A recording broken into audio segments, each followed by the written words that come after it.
നമുക്ക് ആ ഓട്ടോ ഡ്രൈവറെ അടുത്തൊന്ന് ചോദിക്കാം. ഒരു ചാലഞ്ചിന് ഉണ്ടാവും 30 സെക്കൻഡ് സമയം. അതിനുള്ളിൽ ഈ ഒരു ബലൂണ് പൊട്ടിച്ച് കഴിഞ്ഞാൽ അതിൻ്റെ ഉള്ളിലുള്ള ക്യാഷ് ഇങ്ങോട്ട് കിട്ടും.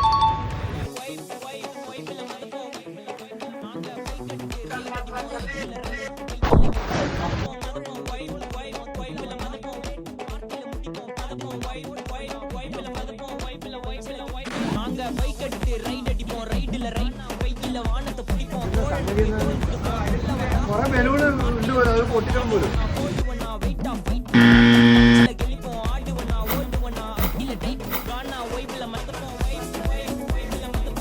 ഇൻസ്റ്റാഗ്രാം ഉണ്ടോ? നിങ്ങളെ ചാനൽ കാണാൻ പറയാം. ഇതേപോലത്തെ ചാലഞ്ചിന് എൻ്റെ പേജ് ഫോളോ ചെയ്യാം. നെക്സ്റ്റ് എവിടെയൊക്കെ എന്നുള്ളത് കമൻറ്റ് ചെയ്യാം. ഓക്കെ.